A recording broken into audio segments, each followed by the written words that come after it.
അവനവൻ കുഴിച്ച കുഴിയിൽ അവനവൻ വീഴുന്നു നമ്മൾ പറയാറില്ലേ, അതുപോലൊരു കൊച്ചു കഥയാണ്. ഒരു വീട്ടിൽ ഒരു മുത്തശ്ശനുണ്ട്. മുത്തശ്ശൻ്റെ മകൻ്റെ ഭാര്യ, ഒരു ആൺകുട്ടി. ഇവരടങ്ങുന്നൊരു കൊച്ചു കുടുംബമാണ്. അമ്മ മരിച്ചു പോയിരിക്കണം, അതായത് ഈ മുത്തശ്ശൻ്റെ ഭാര്യ മരിച്ചു പോയിരിക്കുകയാണ്. അങ്ങനെ ഈ മുത്തശ്ശന് വളരെ അത്രയ്ക്ക് ഓർമ്മക്കുറവൊക്കെ കുറച്ചുള്ളതാണ്. അതുകൊണ്ട് തന്നെ വളരെ ദയമില്ലാത്ത, കൈയൊക്കെ വിറയ്ക്കുകയും ഭക്ഷണം കഴിക്കുമ്പോഴൊക്കെ അതൊക്കെ സ്പൂണൊക്കെ താഴെ പോകും, ചിലപ്പോൾ ഭക്ഷണം താഴെ പോകുകയൊക്കെ, ചില്ലൊക്കെ ആണെങ്കിൽ പൊട്ടിക്കുകയൊക്കെ ചെയ്യുമായിരുന്നു. അപ്പോൾ മകൻ്റെ ഭാര്യയ്ക്ക് ഇതൊന്നും ഇഷ്ടമല്ല. കാരണം എപ്പോഴും വൃത്തിയാക്കിക്കൊണ്ട് നടക്കണം എന്ന് പറഞ്ഞ് എപ്പോഴും വഴക്കാണ്. അതുകൊണ്ട് ഒരു പഴയ ഒരു സ്റ്റീലിൻ്റെ പാത്രത്തിലാണ് ഇവർക്ക് ചോറ് കൊടുക്കുന്നത് ഈ മുത്തശ്ശന്. അപ്പോൾ അങ്ങനെ ഒരു ദിവസം, പക്ഷേ ഈ പേരക്കുട്ടിക്ക് മുത്തശ്ശനെ ഭയങ്കര ഇഷ്ടമാണ്. അത് തന്നെയാണ് ആ മുത്തശ്ശൻ്റെ ഒരു സമയം പോക്ക്. ഈ അമ്മ പക്ഷേ സംസാരിക്കാനായിട്ട് സമ്മതിക്കില്ല.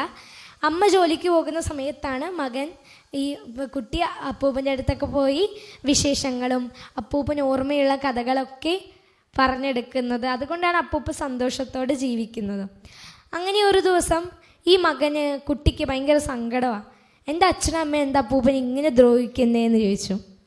അപ്പോൾ ഇങ്ങനെ ദ്രോഹിക്കുന്നേ എനിക്ക് പറ്റൂല എന്ന് പറഞ്ഞ് കുറച്ചിങ്ങനെ സങ്കടം പറഞ്ഞു കഴിഞ്ഞപ്പോൾ കുട്ടി പറഞ്ഞു, അപ്പൂപ്പ ഇന്ന് അപ്പൂപ്പൻ അമ്മ ചോറ് തരുമ്പോൾ ചോറ് താഴെ ഇട്ട് ചോറ് കളയണം എന്ന് പറഞ്ഞു.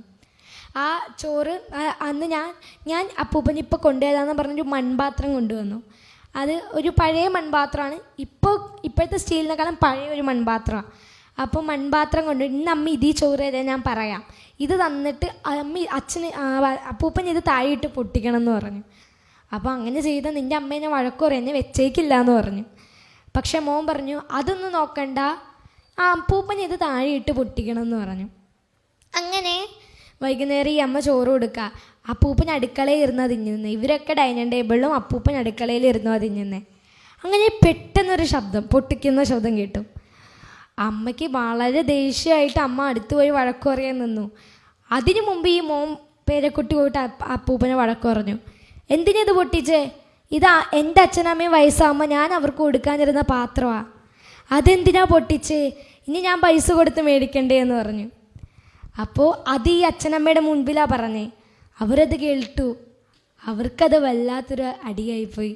അങ്ങനെ അവർ പിന്നെ അമ്മയ്ക്ക് അമ്മയുടെ തെറ്റ് മനസ്സിലാക്കി, ആ കൊച്ചുകുട്ടി അമ്മയ്ക്ക് ആ തെറ്റ് മനസ്സിലാക്കി കൊടുത്തു.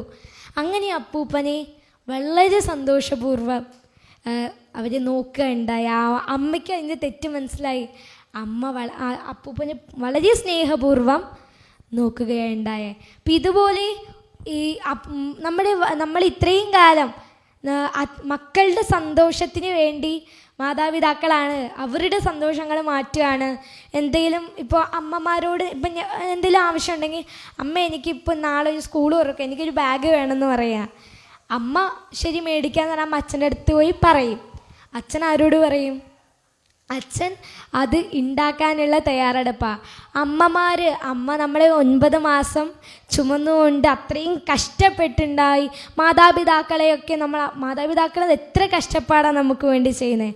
അവർക്ക് അവസാനം നമ്മൾ എന്താ കൊടുക്കണ്ടേ? സന്തോഷം മാത്രമോ കൊടുക്കണ്ടേ? ഒരുപാട് സ്വത്തോ പണമോ ഒന്നും നമ്മൾ കൊടുക്കേണ്ട ആവശ്യമില്ല അല്ലേ? അപ്പോൾ എല്ലാവരെയും നമ്മൾ സ്നേഹിക്കുവാനുള്ള ആ ഒരു മനസ്സ്, അതാണ് അനുകമ്പ.